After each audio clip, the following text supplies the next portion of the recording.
Golden State versus New York Knicks game preview and injury update. Dapat pa ring seryosohin ang Knicks. Jimmy Butler sinabi na ang tunay na dahilan kung bakit nawalan ng gana sa Heat.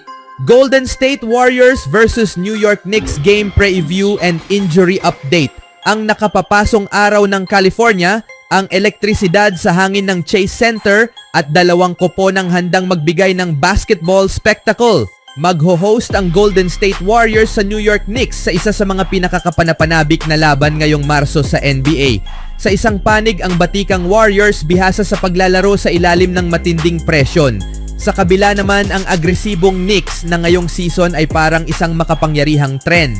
Ngunit may isang problema, posibleng tumakbo ang trend na ito nang wala ang kanilang pangunahing inhinyero. Para sa Warriors, ang Golden State Warriors ay isang team na hindi na nangangailangan ng pagpapakilala. Sila ang classic rock music ng NBA, noon umaalingaw-ngaw sa buong arena at ngayon paminsan-minsan ay nagpapaalala pa rin ng kanilang presensya sa pamamagitan ng mga hit na patuloy na nagpapaligaya sa mga tagahanga. Habang unti-unting nalulukob ng alikabok sa kasaysayan ang gintong panahon ng Splash Brothers, nananatili si Stephen Curry bilang isang salamangkero na nagpapatakbo sa kanyang mga kalaban gamit ang kanyang matitinding 3-pointers.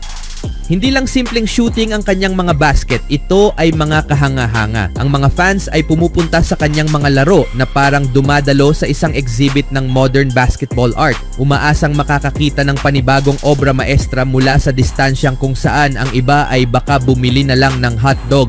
Sa kanilang huling laban, walang kahirap-hirap nilang dinurog ang Sacramento Kings sa score na 130-104. Muli, si Curry ang maestro ng kanilang orkestra habang ang kanyang mga kakampi ay sumabay sa ritmo na itinakda niya. Gayunpaman, hindi lahat ay perpekto.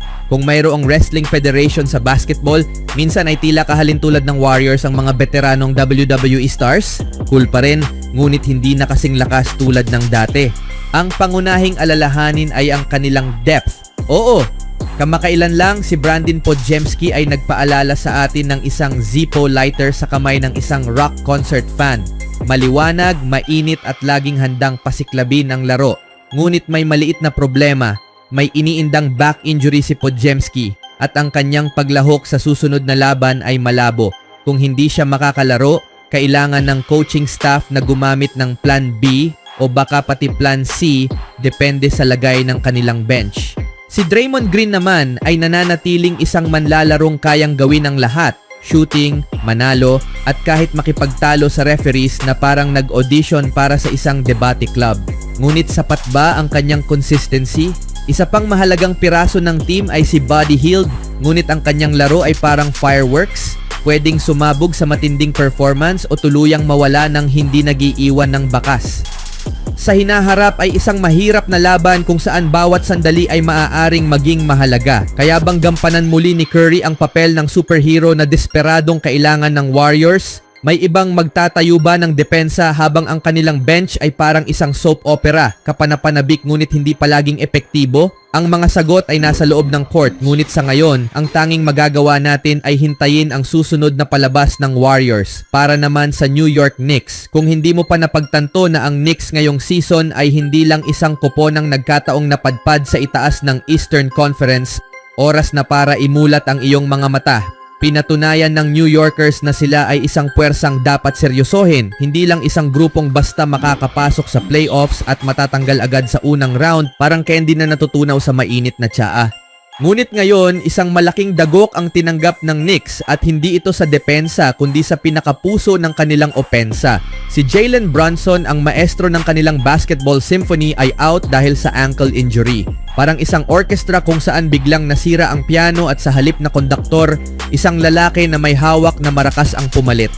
Si Brunson ay hindi lang basta playmaker ng Knicks, kundi ang taong sa pinakamahahalagang sandali ay kumukuha ng bola at nagsasabing, "Kalma lang, akong bahala." Ngayong wala siya, kailangang makahanap ang koponan ng ibang paraan para maglaro at dito papasok si Mikal Bridges. Kamakailan lang nagliliyab ang laro ni Bridges kasing init ng paella sa isang gas stove sa Spanish restaurant.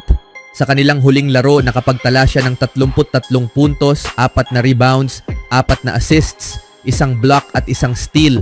Lahat ng ito ay ginawa niya ng may ganap na katahimikan na parang dumaan lang siya sa tindahan para bumili ng gatas. Ngunit sapat na ba si Bridges para iligtas ang sitwasyon?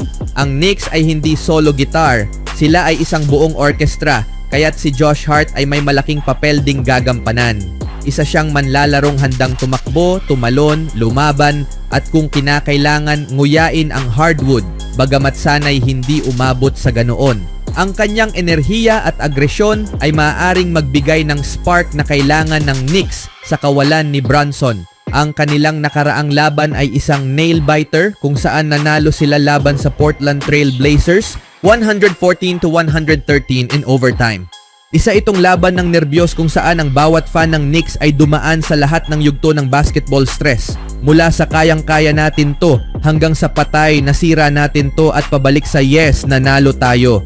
Ngayon, isang bagong hamon ang naghihintay sa kanila, maglaro ng walang kanilang leader. Ngunit kung may isang bagay na natutunan ng Knicks ngayong season, iyon ay kung paano lumaban sa sakit, sa pagsubok at patunayan na hindi lang sila mga kalahok kundi tunay na mga contender. Golden State Warriors, New York Knicks head-to-head. Ang tunggalian sa pagitan ng Warriors at Knicks ay isa sa mga pinakakapanapanabik sa NBA. Mayroon silang mayamang kasaysayan na sumasaklaw sa 351 regular season games. Sa kasalukuyan, may bahagyang kalamangan ang Warriors na may 186 wins versus 165 for the Knicks. Last 5 matches, March 5th, 2025, New York Knicks 102-114 Golden State Warriors win. March 19th, 2024, Golden State Warriors 112-119 New York Knicks win.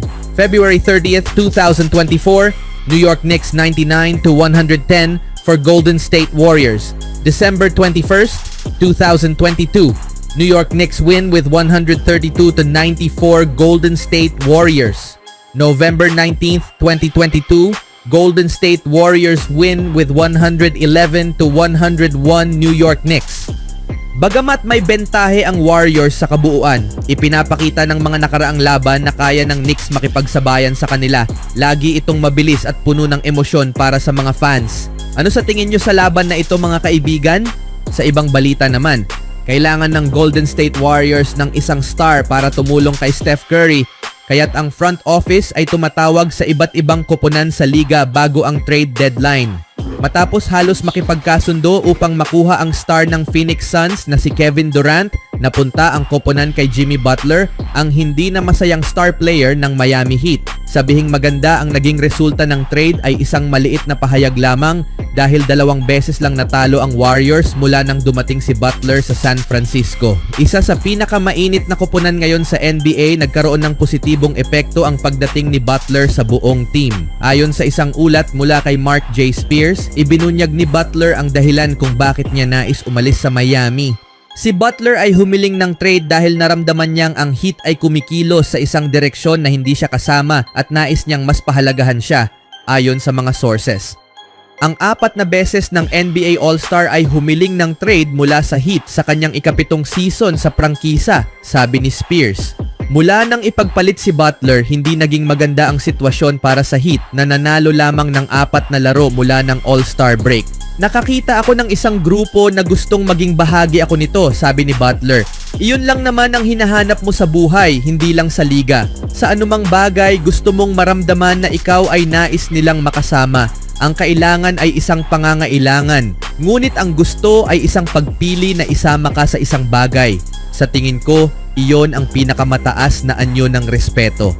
Bagamat hindi malilimutan ang naging karera ni Butler sa Miami, lalo na sa kanyang 2 NBA Finals appearances, may pagkakataon siyang isulat ang kanyang pangalan sa kasaysayan ng Warriors kung matutulungan niyang dalhin ang koponan sa isa pang kampyonato.